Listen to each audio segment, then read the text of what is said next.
No le pasa nada malo a su aparato de televisión. No trate de arreglar la imagen. En la siguiente hora usted debe eliminar su incredulidad a todo. Suponga que una nave extraterrestre cayó en el desierto. Nosotros la recogimos y nuestra misión es saber cómo funciona y descubrir también su tecnología de ingeniería. Con la ayuda de grandes médicos, astrónomos e ingenieros, descifraremos la tecnología de los ovnis. Anuladores de inercia, mecanismos de antigravedad y excavadoras de huecos de gusanos.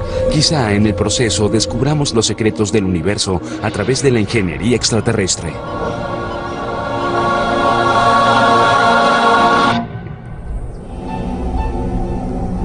Usted está a punto de participar ahora en un ejercicio de la imaginación.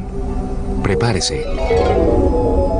Esta es una nave extraterrestre que cayó en el desierto hace unos años. Nos encomendaron la misión de tratar de descifrar su tecnología y ver cómo funciona. Reunimos a un equipo de algunos de los más inteligentes investigadores, médicos, ingenieros y astrónomos para asesorarnos. Paso a paso, nuestros expertos nos llevarán a una gira técnica de esta nave. Desde sus controles y su aerodinámica hasta su sistema de propulsión. Aprenderemos cómo viaja por el espacio y cómo maniobra por el aire. Esta tarea no será fácil, pero sí gratificante. La tecnología extraterrestre está unos siglos, unos milenios adelantada a la nuestra. Cuando se habla de platillos voladores y ovnis, la gente se ríe a tus espaldas y puedes llegar a perder tu carrera. Mi actitud es que uno debe tener una mente abierta. Abre tu mente a la posibilidad de que pueda existir una civilización millones de años más adelantada a la nuestra. Yo digo que hallen una ley física que evite los contactos con civilizaciones millones de años más adelantadas a la nuestra.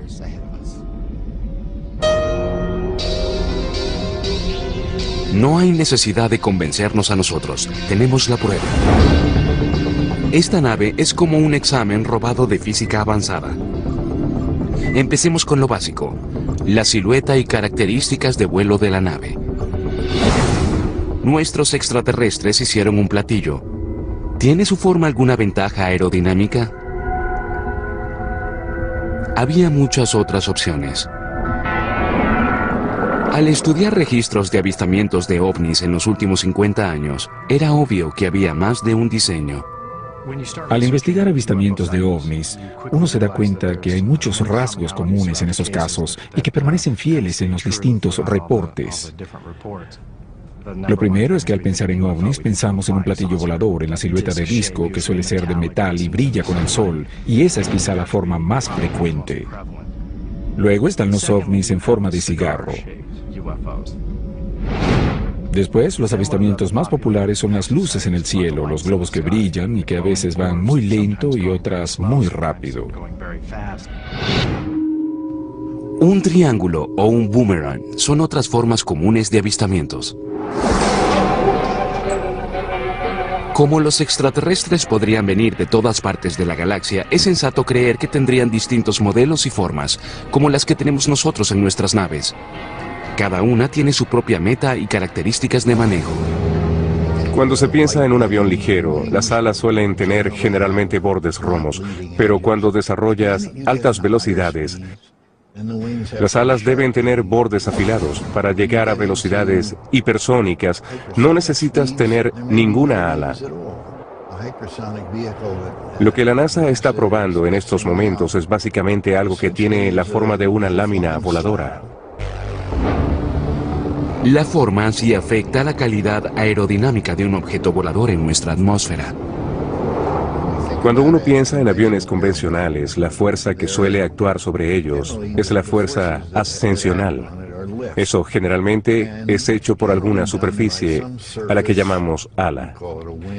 Pero contra la fuerza ascensional actúa la resistencia al avance, y eso es sencillamente el aire que se mueve sobre una superficie y que tiende a impedir su movimiento.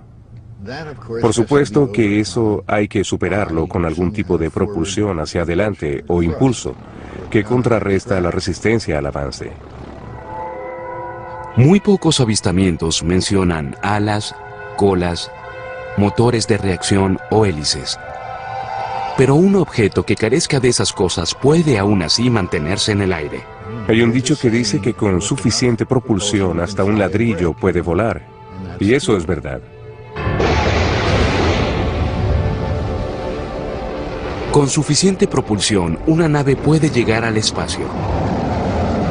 Al igual que nuestros cohetes, los ovnis, en forma de cigarros, podrían perforar nuestra densa atmósfera. Al estudiar las formas de los ovnis avistados, veremos que las de triángulos o boomerangs son las mejores en el aspecto aerodinámico. Nosotros tenemos una nave en forma de boomerang, como el bombardero B-2 Stealth, que es conocido como un diseño de ala fija. El ala fija es una silueta hermosa, al menos para los vuelos subsónicos, porque es un ala pura y es toda eficiente.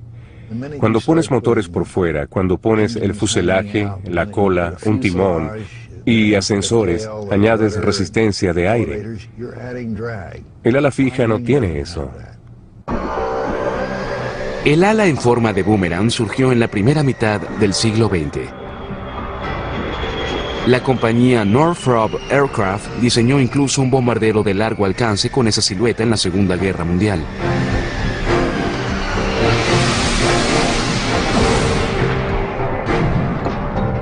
Es una coincidencia que el avistamiento que empezó el fenómeno de los ovnis también describió objetos en forma de boomerang.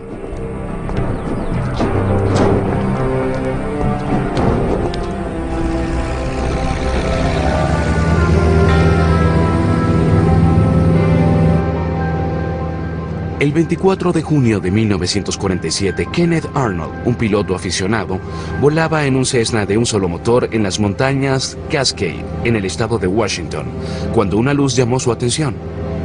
Él dijo haber visto varios objetos metálicos volando en una formación V, a gran velocidad.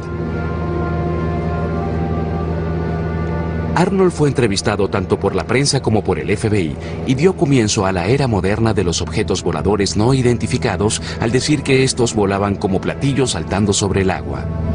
Pero no dijo que parecieran unos platillos.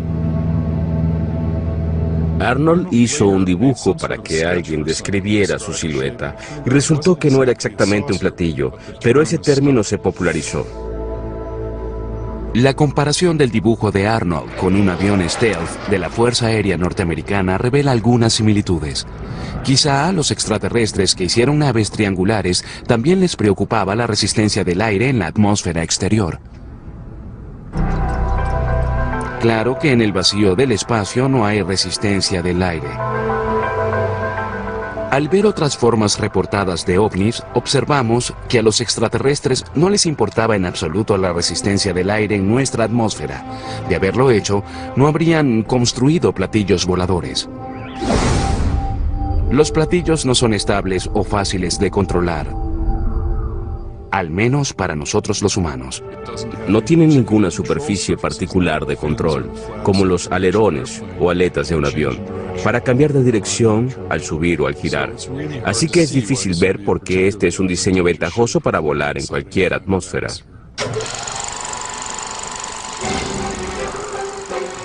Muchos se han interesado en hacer platillos voladores y han mostrado que se pueden hacer.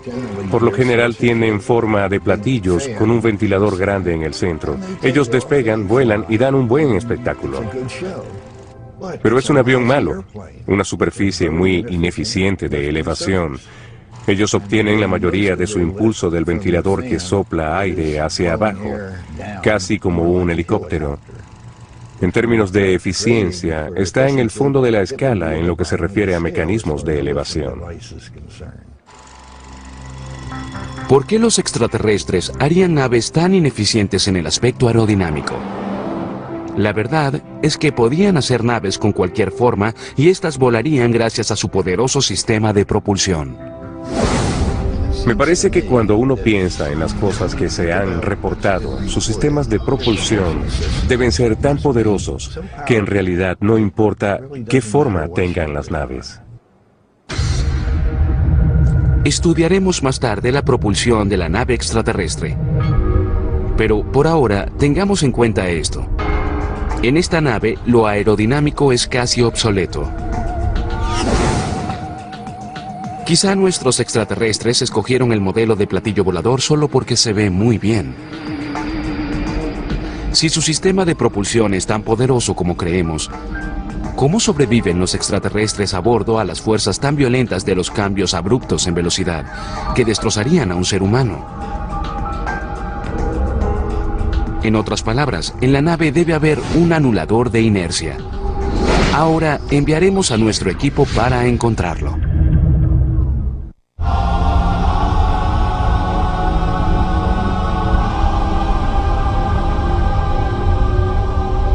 Nuestra nave extraterrestre es inmune a la resistencia del aire de la atmósfera de la Tierra. Pero más importante aún, es inmune a los efectos de la inercia, la propiedad universal de la materia que hace que un cuerpo en descanso siga en descanso y uno en movimiento siga en movimiento. Nuestra nave espacial tiene un anulador de inercia. Una suerte de cinturón de seguridad de alta tecnología que evita que todo en el interior de nuestra rápida nave salga por el parabrisas. Al estudiar reportes de ovnis, nuestros expertos pueden entender mejor este equipo extraterrestre. A veces oyes reportes de ovnis, naves o como sea que los describan, que se mueven a cientos o miles de kilómetros por hora por el cielo.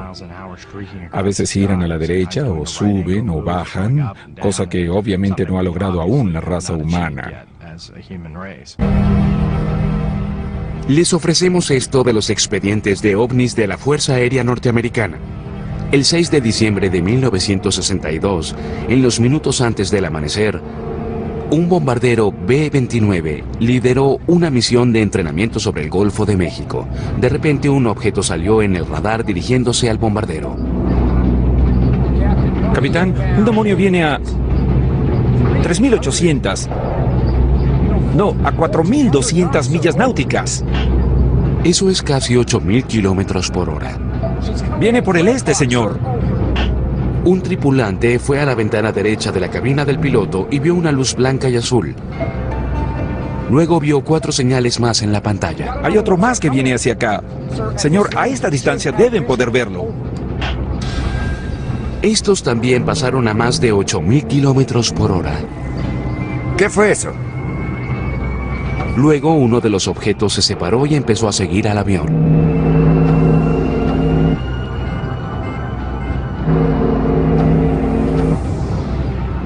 Unos minutos después, el operador del radar vio a todas las señales volar y fusionarse con una señal más grande de radar, que quizá fuera una nave voladora grande.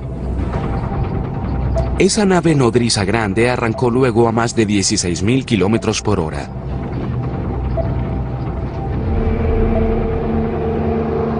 Nuestras naves de entonces y las de ahora no alcanzan esas velocidades.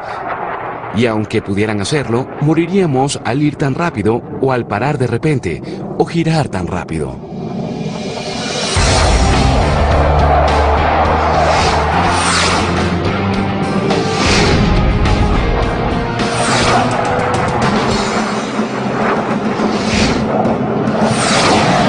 Las fuerzas de aceleración generadas al realizar esas maniobras destruirían la estructura de una nave y sus ocupantes.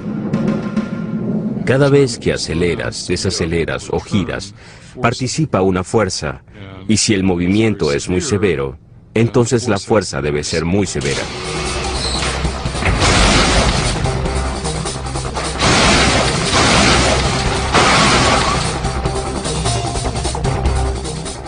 Eso se debe a la inercia. De ella sabemos que es la propiedad de la materia que hace que un cuerpo en descanso siga en descanso y un cuerpo en movimiento siga moviéndose en la misma velocidad y dirección, a menos que la influencie una fuerza exterior. Es por eso que si vas en un auto y desaceleras, te vas hacia adelante porque tu cuerpo quiere seguir moviéndose, aunque no lo haga el auto.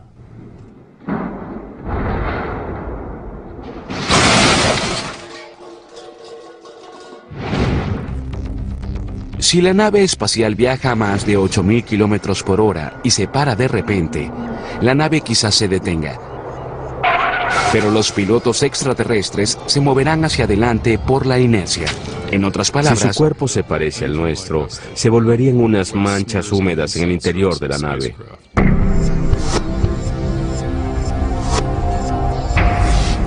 por esa razón el anulador de inercia es necesario. Para entender cómo funcionaría esto, podemos estudiar las investigaciones hechas en más de 100 años de vuelo aquí en la Tierra.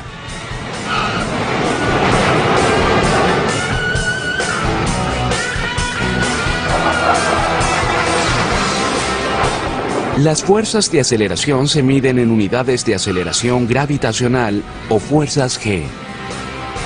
Una sola G es el empuje hacia abajo que la Tierra ejerce en nuestros cuerpos a nivel del mar.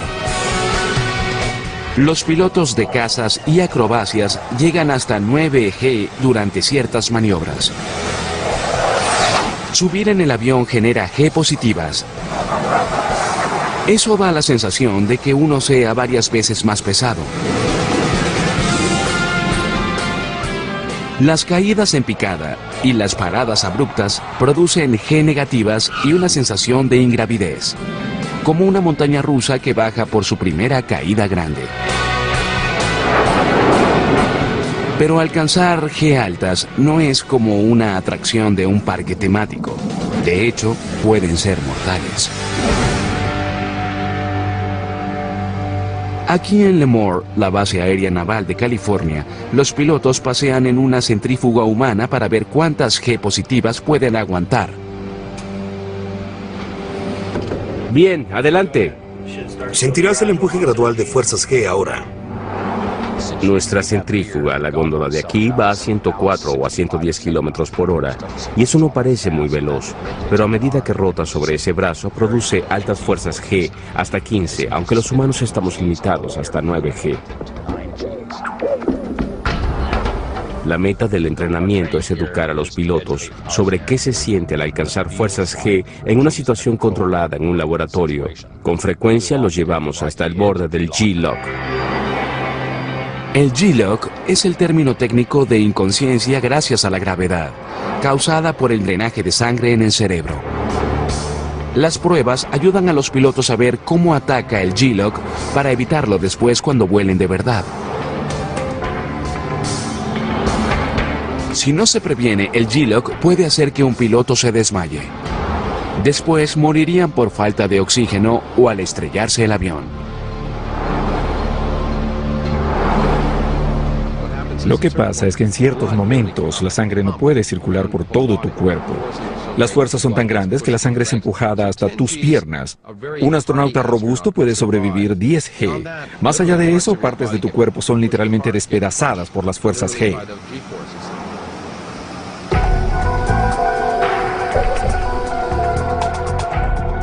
El cuerpo humano es aún más sensible a las fuerzas G negativas.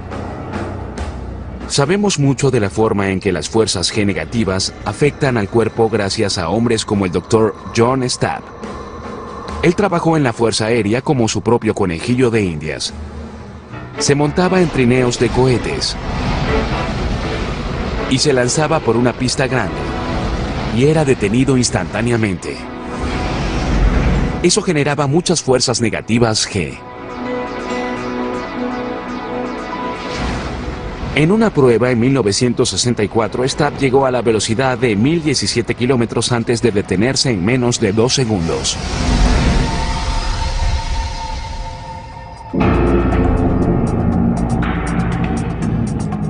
Él sobrevivió, pero sufrió una conmoción, rompiendo los vasos capilares en sus ojos debido a la fuerza de más de 40 Gs.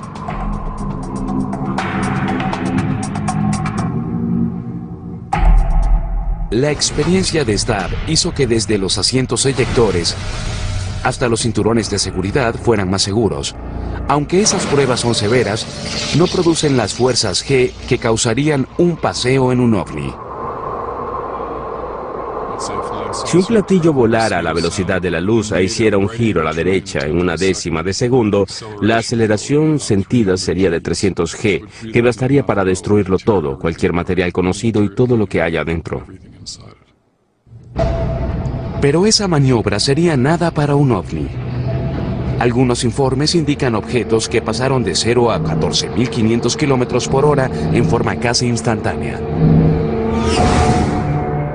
Las fuerzas G que uno experimentaría si hiciera eso serían mucho mayores que la fuerza de gravedad.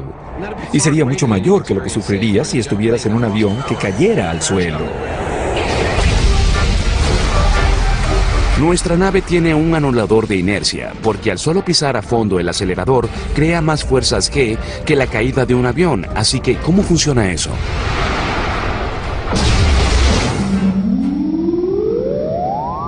Debe haber algo dentro de la nave que contrarreste esas fuerzas G. Una posibilidad, al menos en principio, es manipular la propia fuerza de gravedad. Por ejemplo, la creación de un campo gravitacional enfrente de mí, dentro de la nave, que me empuje hacia adelante a la misma fuerza con que soy empujado hacia atrás en el asiento. Un campo de fuerza gravitacional. Esa debe ser la forma en que trabaja el anulador de inercia extraterrestre. Se presume que debes poder apagarlo y prenderlo en una forma fácil y también con rapidez, porque si haces un cambio muy veloz en tu estado de movimiento, debes poder manejar eso rápido. Esos extraterrestres nos mostraron la forma de superar la inercia. Quizá algún día usemos ese conocimiento para eliminar la necesidad de cosas como los cinturones de seguridad y las bolsas de aire. Ahora que sabemos qué hace el anulador de inercia, lo siguiente es descifrar el sistema de propulsión. Nuestros expertos creen que es un generador de campo de fuerza o un mecanismo de antigravedad. Los científicos descifran la tecnología de ingeniería de uno ahora. Además del asombro que causan, los encuentros cercanos con ovnis pueden revelar secretos de cómo funcionan esas naves y quizá hasta pistas sobre sus sistemas de propulsión. Lo que verán es una dramatización, un montaje de encuentros similares. ¿Está encendido? Sí, Bien, lo primero que hacemos al llegar al lugar es revisar el refrigerador, ¿sí? así es. Dos hombres se dirigen a una excursión de fin de semana y también hacia una sorpresa. En muchos casos ha habido avistamientos donde un ovni surgía en el cielo, o volaba sobre un auto, o aterrizaba detrás de un árbol, o algo así. Lo primero que haría es dejar mi trabajo. A veces incluso apagaban los motores de autos y hacían que parpadearan sus luces. Pero ¿en qué forma hacen eso? Es en realidad una interrogante para nosotros. No puedo creer que se acabó el combustible. No nos quedamos sin gasolina, debe pasar otra cosa. Hay ciertas características que fueron reportadas una y otra vez, sin importar la forma de la nave. Una de ellas es sin duda el silencio. Podía ser una nave de gran tamaño que volaba encima de alguien, y los testigos decían que no hacía ningún ruido. Entraremos por aquí para volver a la autopista. Mira, si no creías que era una buena idea, debiste decirlo. Creo que le ocurre algo a la cámara.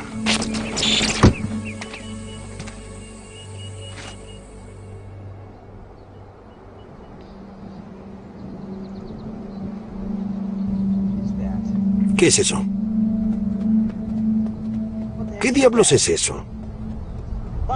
Bob, ¿qué es eso?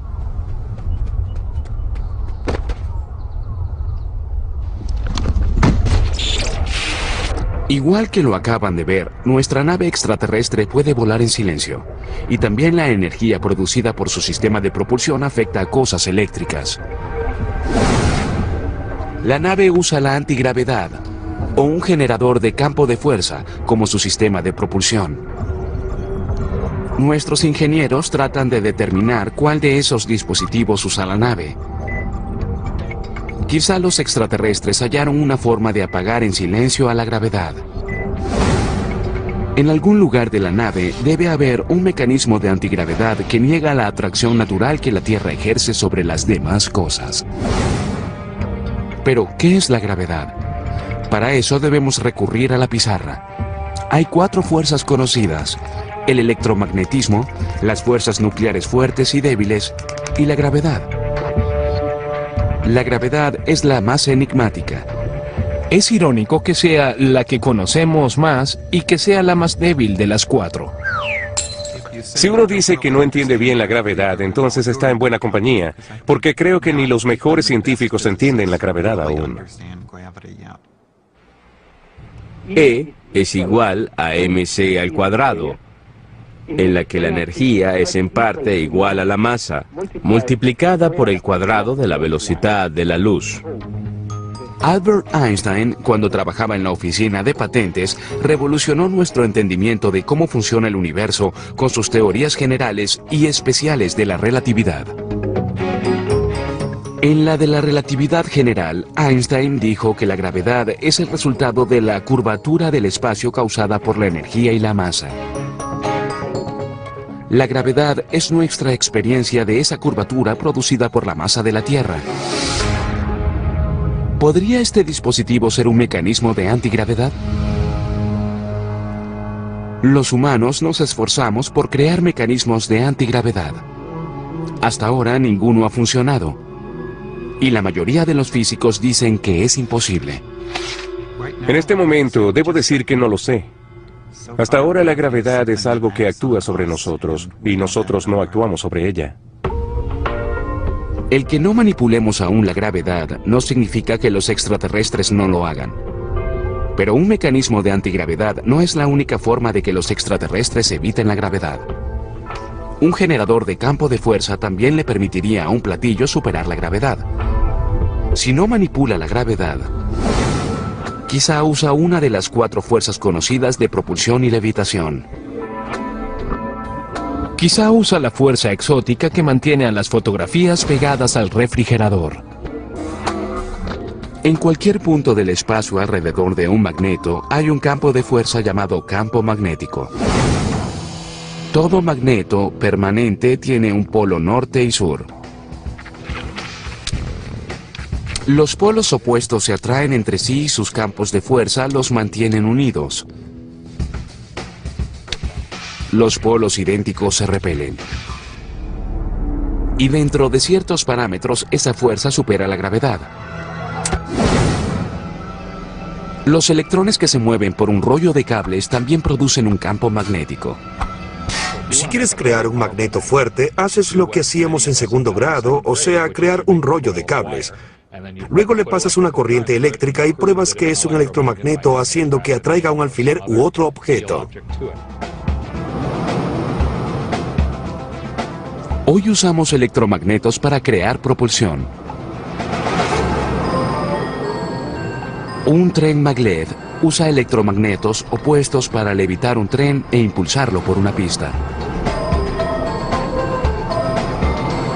Mientras un tren maglev depende de 2 conjuntos de magnetos para lograr ese truco, algunos materiales solo necesitan un campo magnético para lograr lo mismo.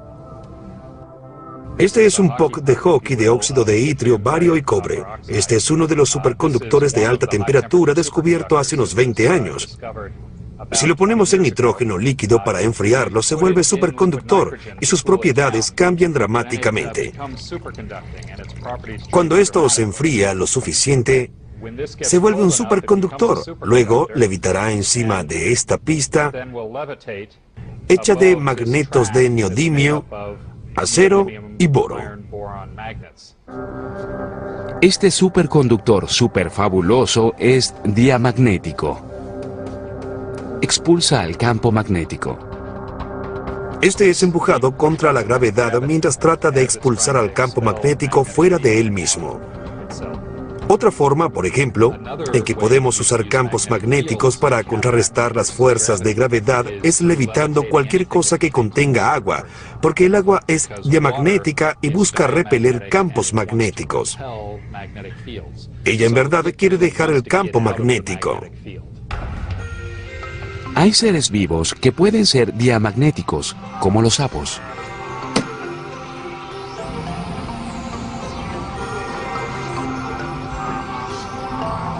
Si pones algo que tenga agua y nuestros cuerpos contienen en su mayoría agua y el cuerpo de un sapo contiene en su mayoría agua, puedes poner eso en un gradiente de campo magnético.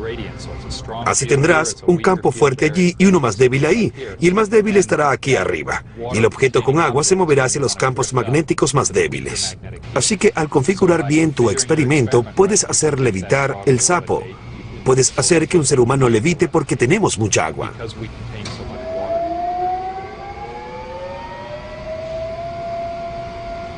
¿Podría ser esta la forma en que levitan al platillo?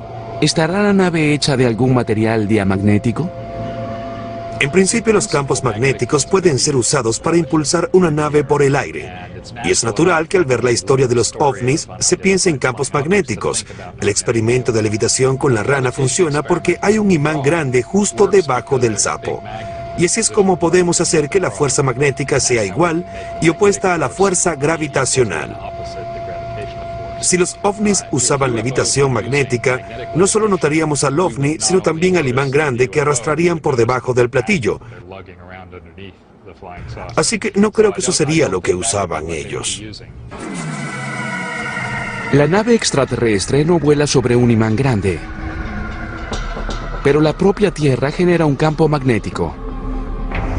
Por eso las agujas de las brújulas apuntan hacia el norte. Quizá la nave extraterrestre usa el campo magnético de la Tierra para propulsarse en nuestra atmósfera. Pero el campo magnético de la Tierra es muy débil. Estamos a pocos premios Nobel de levitar una nave con un generador de campo de fuerza. Pero recuerden que un campo de fuerza repelente electromagnético o un mecanismo de antigravedad podrían resolver los retos gravitacionales encarados por los extraterrestres. Y un mecanismo de antigravedad es lo que esta nave extraterrestre lleva después de todo. Su mecanismo de antigravedad manipula la gravedad de la Tierra, revirtiéndola contra sí misma y la concentra para sustentar a la nave en una onda gravitacional. Esta puede ir en la dirección que quiera. Ahora que sabemos que la nave iguala las maniobras acrobáticas de los reportes más asombrosos de ovnis, nos fijaremos en los mecanismos que le permiten viajar por el universo. Nuestra nave extraterrestre usa una forma exótica de viajar por el espacio a través de las galaxias, porque no podría hacer eso con la energía de los combustibles de cohetes. El espacio es sencillamente muy grande, demasiado grande. Observen nuestro sistema solar. Si nuestro sistema fuera de un pie de largo, aquí está el Sol. Y aquí la órbita de Plutón. Y uno preguntaría, ¿dónde están las estrellas más cercanas? Estarían a kilómetros de distancia. Después de nuestro Sol, la estrella más cercana está en el sistema Alpha Centauri, a más de 4 años luz de distancia. Eso significa que, aun si la nave extraterrestre viajara a la velocidad de la luz, a unos 300.000 kilómetros por segundo, tardaría unos 4 años en llegar a Alpha Centauri desde aquí. Y aun si fuéramos allí, quizá no hallaríamos a nadie. Los científicos calculan con optimismo que el planeta habitable más cercano está a 45 años luz de distancia. Es obvio que ellos usan métodos no convencionales. Además, para recorrer distancias tan grandes necesitarían mucho combustible. Todo ese combustible le añade peso, por supuesto. Consideren lo mucho que tardarían los extraterrestres si usaran cohetes convencionales. Las misiones Voyager, que exploraron Júpiter y Saturno, son los objetos más rápidos hechos por el hombre. Van a 16 kilómetros por segundo. Eso es veloz, pero no lo suficiente. Si los griegos de la época de Homero hubieran lanzado una misión espacial a las estrellas más cercanas y viajaran tan rápido como el Voyager, que es la sonda espacial más veloz hecha por el hombre, y si la lanzaron hace 5.000 años, aún deberían pasar 70.000 años para llegar a la estrella más cercana. No habría recorrido ni el 1% de su viaje. Esta nave está hecha para viajar a la velocidad de la luz o más, y eso no es posible con métodos convencionales. Para lograr esa meta, los extraterrestres debían romper alguna ley de la física, porque Albert Einstein no les permitiría ir tan rápido en la forma antigua.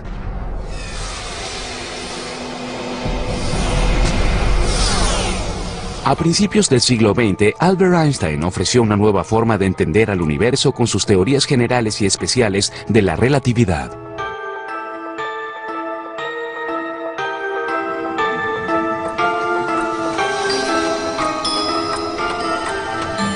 Einstein teorizó que el tiempo es relativo a través del espacio.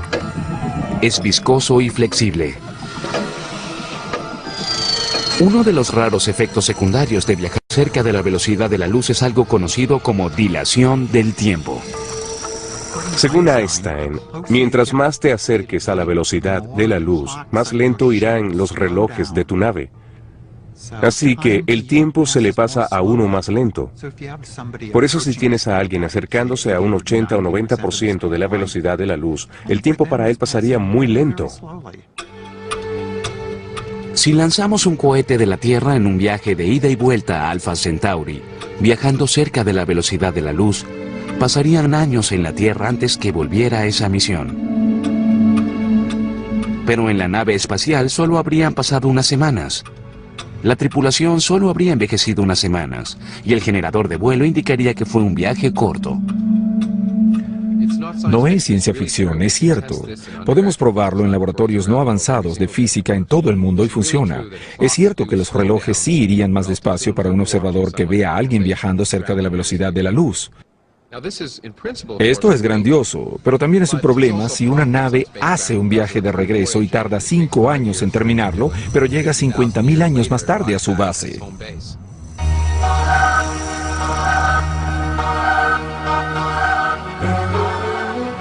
Pero Einstein predijo un problema mayor.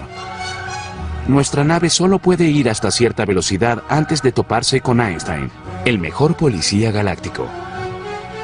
Einstein dijo que hay un límite de velocidad universal. No es posible viajar más rápido que la velocidad de la luz, porque a esa velocidad las leyes de la física alteran la masa. A medida que los objetos suben su velocidad para acercarse más a la velocidad de la luz, aumentan su masa. Si tomo un átomo y lo acelero a la mitad de la velocidad de la luz con combustible de cohete, la cantidad de combustible requerida sería mayor que toda la masa visible del universo. Como nuestra nave estaría hecha de átomos, tendría el mismo problema. A medida que la nave extraterrestre se acerque a la velocidad de la luz, aumenta más su masa, hasta que al final, según Einstein, se vuelve infinitamente más grande. Esa es parte de la asombrosa relación entre la energía y la masa que Einstein captó hace más de un siglo, y el resto del mundo ha estado lidiando con ella desde entonces. Pareciera que esto fuera un muro que impidiera que nuestros extraterrestres viajaran por la galaxia, pero en verdad no lo es. Porque nuestros extraterrestres hallaron una abertura en la teoría de la relatividad de Einstein. En realidad no es una abertura, sino un agujero de gusano. Quizá hay un desvío alrededor de la velocidad de la luz.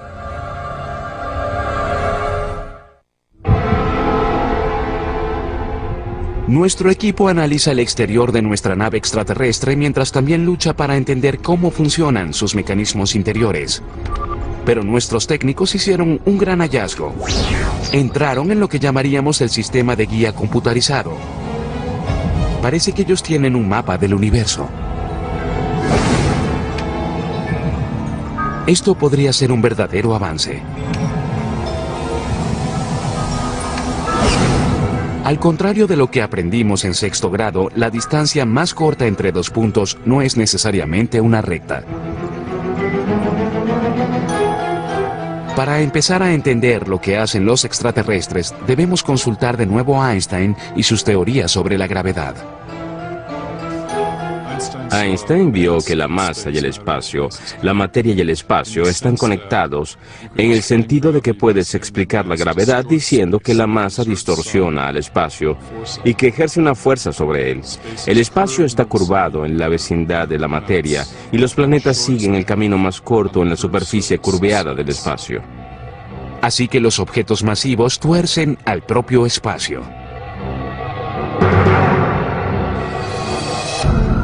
Las pruebas de esta extraña teoría, que aseguró el sitial de Einstein entre los dioses de la física, surgieron por dos astrónomos británicos en una excursión durante un eclipse solar en 1919. Los astrónomos fotografiaron al Sol durante el eclipse.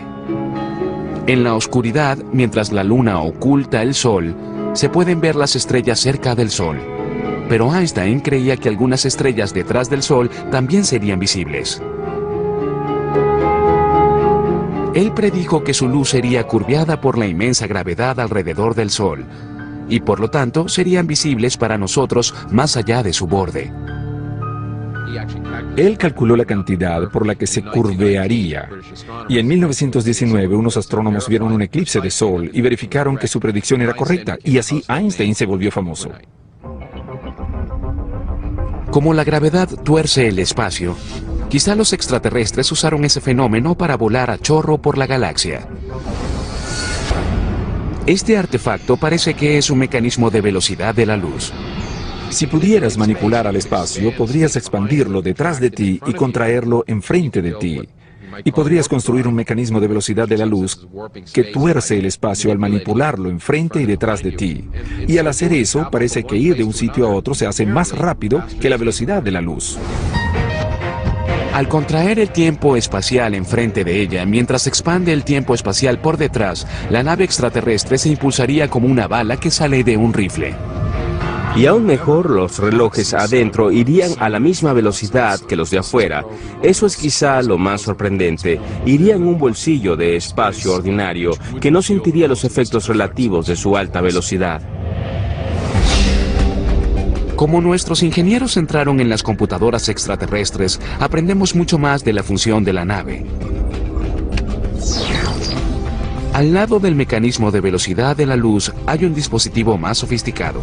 Relativamente hablando, este también permite viajar más rápido que la velocidad de la luz. Es un generador de agujero de gusano, capaz de doblar al propio espacio. Imagínense en el espejo de Alicia. El espejo era en cierto sentido un atajo, un sistema de metro, un túnel a través del tejido del espacio y el tiempo. Eso es un agujero de gusano. Imagínense un mapa de la Tierra. La marca A representa Nueva York. La B representa París. Si doblamos el mapa, veremos que no están muy lejos. Ahora todo lo que debemos hacer es un agujero en el mapa para conectar a ambas ciudades. ¡Voilá! La abertura es como un agujero de gusano. En 1935, Einstein sacó su primer tratado sobre agujeros de gusanos. Nosotros los llamamos los puentes Einstein-Rosen. Y los puentes Einstein-Rosen nos llevan de una etapa a otra. Es una entrada. La teoría de Einstein permite que haya agujeros de gusanos. Y según la física cuántica pueden ocurrir en forma espontánea. Sabemos que las ecuaciones de Einstein están llenas de agujeros de gusanos. Es imposible ver las ecuaciones de Einstein sin hallar un agujero de gusano. Están en todos lados. El problema es saber cuán estables son. Por suerte, el generador de agujeros de gusano también tiene un estabilizador. Así los extraterrestres pueden abrir un agujero de gusano y tenerlo abierto hasta que pase la nave. Problema resuelto. La comprensión de esta nave extraterrestre ha sido un gran reto. Hemos tenido que usar al máximo nuestro conocimiento de física y mecánica cuántica para entender lo que lograron nuestras visitas extraterrestres. Pero logramos descifrar bastante. Un ejemplo es su forma de desafiar la gravedad y la inercia, y cómo elude la velocidad de la luz para cruzar el universo.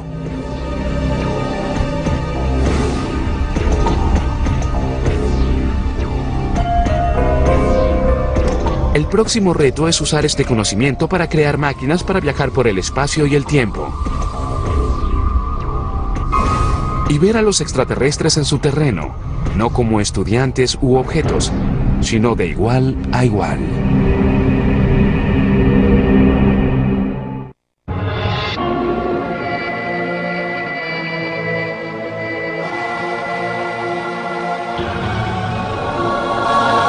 La forma más frecuente.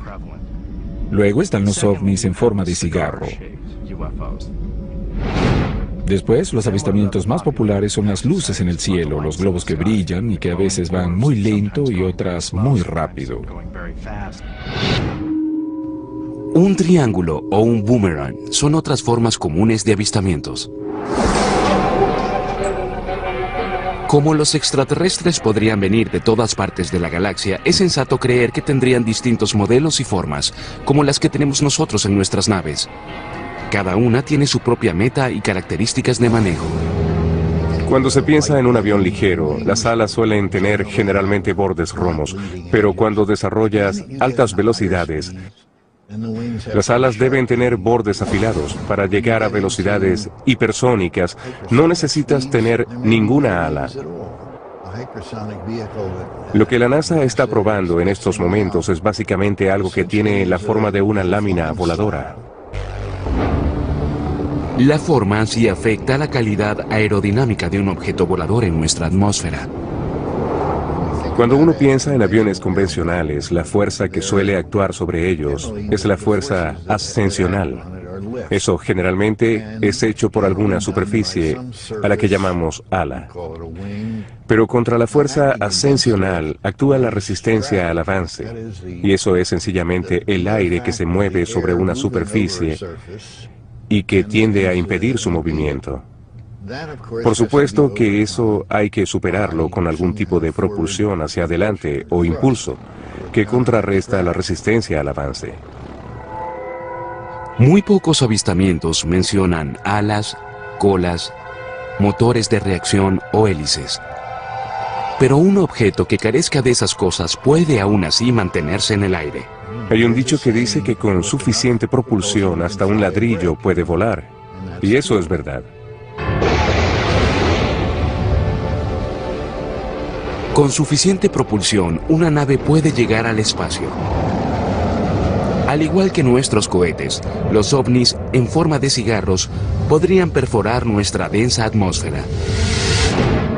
Al estudiar las formas de los ovnis avistados, veremos que las de triángulos o boomerangs son las mejores en el aspecto aerodinámico.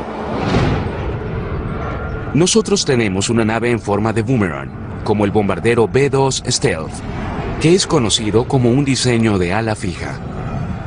El ala fija es una silueta hermosa, al menos para los vuelos subsónicos, porque es un ala pura y es toda eficiente. Cuando pones motores por fuera, cuando pones el fuselaje, la cola, un timón y ascensores, añades resistencia de aire. El ala fija no tiene eso. El ala en forma de boomerang surgió en la primera mitad del siglo XX. La compañía Northrop Aircraft diseñó incluso un bombardero de largo alcance con esa silueta en la Segunda Guerra Mundial.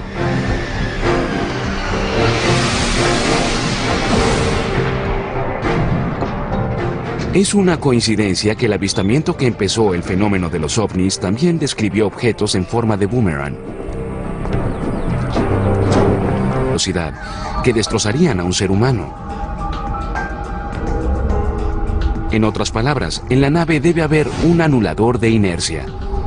Ahora enviaremos a nuestro equipo para encontrarlo.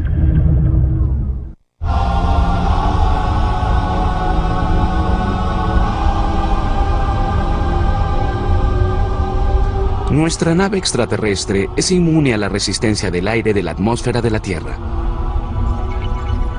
Pero más importante aún, es inmune a los efectos de la inercia, la propiedad universal de la materia que hace que un cuerpo en descanso siga en descanso y uno en movimiento siga en movimiento.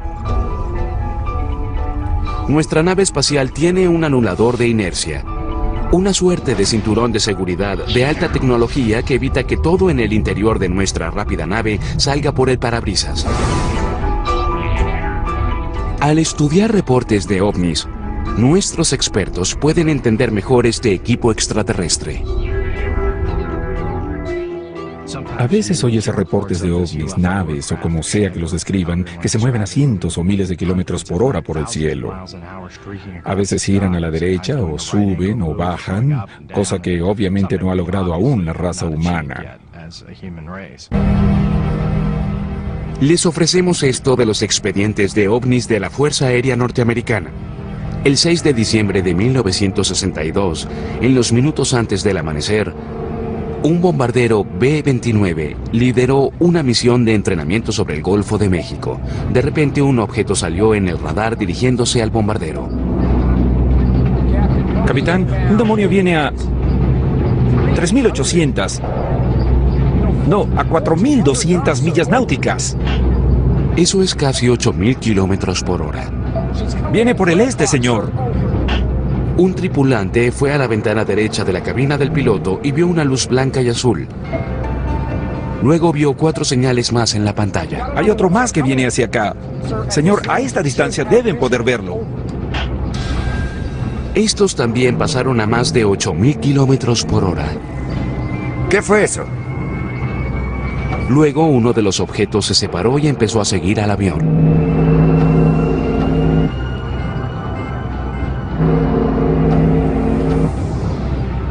Unos minutos después, el operador del radar vio a todas las señales volar y fusionarse con una señal más grande de radar, que quizá fuera una nave voladora grande.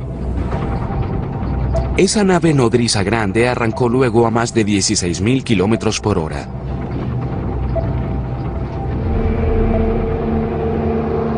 Nuestras naves de entonces y las de ahora no alcanzan esas velocidades.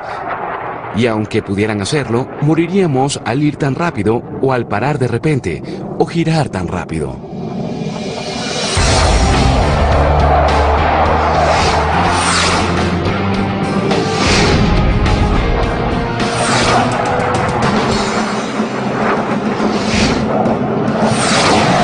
Las fuerzas de aceleración generadas al realizar esas maniobras destruirían la estructura de una nave y sus ocupantes.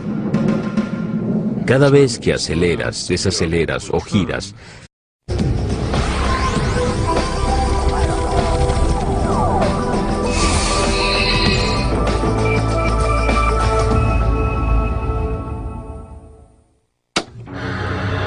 no le pasa nada malo a su aparato de televisión. No trate de arreglar la imagen. En la siguiente hora usted debe eliminar su incredulidad a todo. Suponga que una nave extraterrestre cayó en el desierto. Nosotros la recogimos y nuestra misión es saber cómo funciona y descubrir también su tecnología de ingeniería.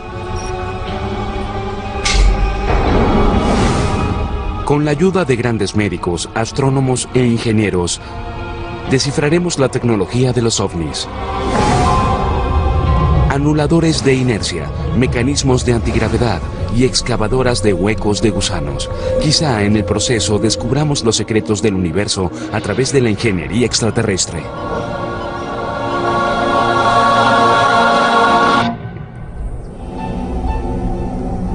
Usted está a punto de participar ahora en un ejercicio de la imaginación. Prepárese.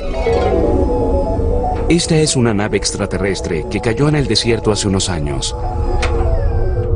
Nos encomendaron la misión de tratar de descifrar su tecnología y ver cómo funciona.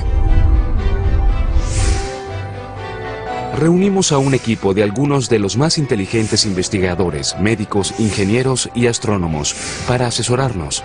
Paso a paso, nuestros expertos nos llevarán a una gira técnica de esta nave. Desde sus controles y su aerodinámica hasta su sistema de propulsión. Aprenderemos cómo viaja por el espacio y cómo maniobra por el aire. Esta tarea no será fácil, pero sí gratificante. La tecnología extraterrestre está unos siglos, unos milenios adelantada a la nuestra. Cuando se habla de platillos voladores y ovnis, la gente se ríe a tus espaldas y puedes llegar a perder tu carrera. Mi actitud es que uno debe tener una mente abierta. Abre tu mente a la posibilidad de que pueda existir una civilización millones de años más adelantada a la nuestra. Yo digo que hallen una ley física que evite los contactos con civilizaciones millones de años más adelantadas a la nuestra.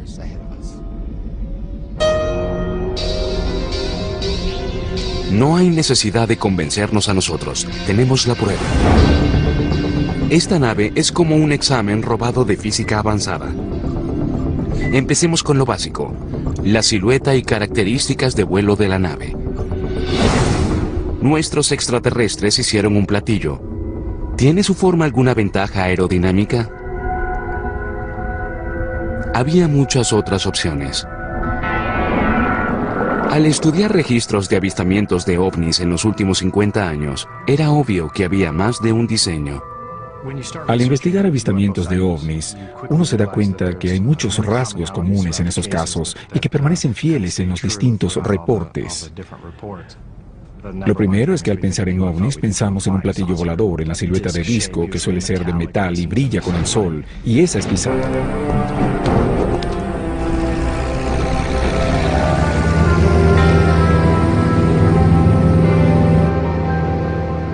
El 24 de junio de 1947, Kenneth Arnold, un piloto aficionado, volaba en un Cessna de un solo motor en las montañas Cascade, en el estado de Washington, cuando una luz llamó su atención. Él dijo haber visto varios objetos metálicos volando en una formación V, a gran velocidad. Arnold fue entrevistado tanto por la prensa como por el FBI y dio comienzo a la era moderna de los objetos voladores no identificados al decir que estos volaban como platillos saltando sobre el agua. Pero no dijo que parecieran unos platillos. Arnold hizo un dibujo para que alguien describiera su silueta y resultó que no era exactamente un platillo, pero ese término se popularizó.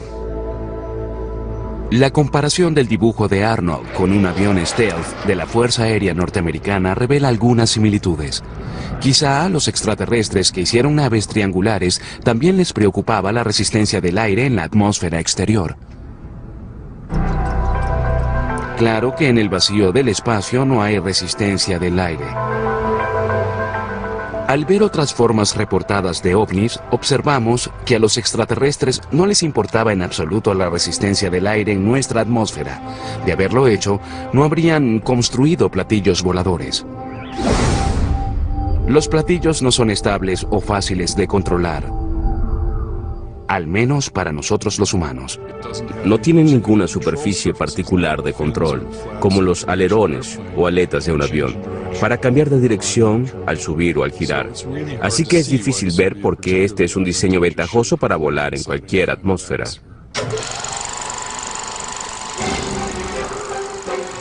Muchos se han interesado en hacer platillos voladores y han mostrado que se pueden hacer. Por lo general tienen forma de platillos con un ventilador grande en el centro. Ellos despegan, vuelan y dan un buen espectáculo. Pero es un avión malo, una superficie muy ineficiente de elevación. Ellos obtienen la mayoría de su impulso del ventilador que sopla aire hacia abajo, casi como un helicóptero. En términos de eficiencia, está en el fondo de la escala en lo que se refiere a mecanismos de elevación. ¿Por qué los extraterrestres harían naves tan ineficientes en el aspecto aerodinámico? La verdad es que podían hacer naves con cualquier forma y éstas volarían gracias a su poderoso sistema de propulsión. Me parece que cuando uno piensa en las cosas que se han reportado, sus sistemas de propulsión deben ser tan poderosos que en realidad no importa qué forma tengan las naves. Estudiaremos más tarde la propulsión de la nave extraterrestre. Pero por ahora, tengamos en cuenta esto. En esta nave, lo aerodinámico es casi obsoleto. Quizá nuestros extraterrestres escogieron el modelo de platillo volador solo porque se ve muy bien. Si su sistema de propulsión es tan poderoso como creemos, ¿cómo sobreviven los extraterrestres a bordo a las fuerzas tan violentas de los cambios abruptos en velocidad? Participa una fuerza, y si el movimiento es muy severo, entonces la fuerza debe ser muy severa.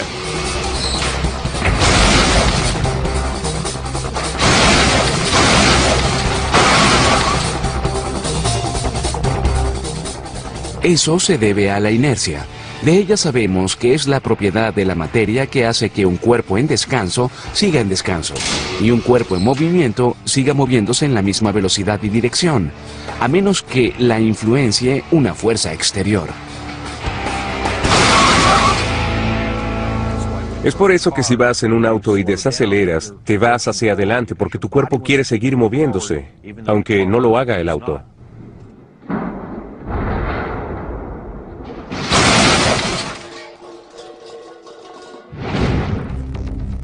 Si la nave espacial viaja a más de 8.000 kilómetros por hora y se para de repente, la nave quizás se detenga. Pero los pilotos extraterrestres se moverán hacia adelante por la inercia.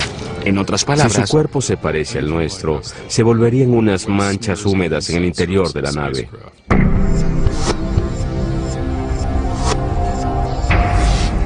por esa razón el anulador de inercia es necesario. Para entender cómo funcionaría esto, podemos estudiar las investigaciones hechas en más de 100 años de vuelo aquí en la Tierra.